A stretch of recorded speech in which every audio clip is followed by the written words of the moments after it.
J'adore les films fantastiques, de science-fiction et mythologiques. Et le point commun entre ces trois types de films, eh bien, ce sont les créatures extraordinaires qui parfois nous terrifient et parfois nous amusent.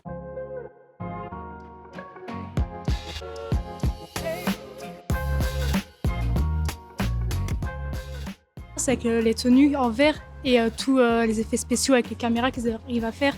L'intelligence artificielle peut-être. Oui, voilà.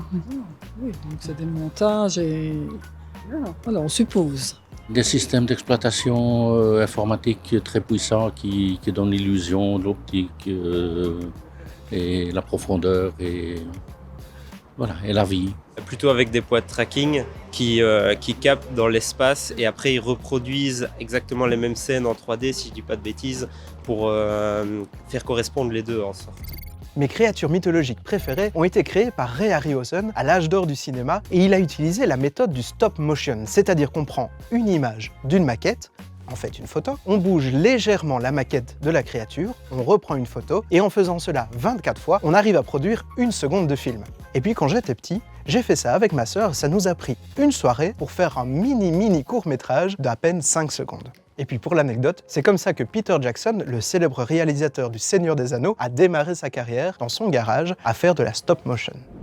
Mais revenons un peu plus en arrière avec les premières créatures qui étaient en fait des acteurs déguisés. Par la suite, on utilise plutôt dans les années 1960 et 70 des animatroniques, c'est-à-dire des robots qui peuvent bouger et donner plus de volume aux créatures que ce qu'un acteur pourrait faire. C'est la technique que Steven Spielberg a utilisée en 1975 dans Les Dents de la Mer. Et oui, le requin n'est pas un vrai, c'est un robot, un animatronique. Cette technique a ensuite été utilisée pour Jurassic Park en 1993, encore avec Spielberg. Là, le tyrannosaure est donc un animatronique sur lequel ont été ajoutées des images de synthèse pour le rendre plus réaliste. Et c'est d'ailleurs la première utilisation dans un film populaire d'images de synthèse.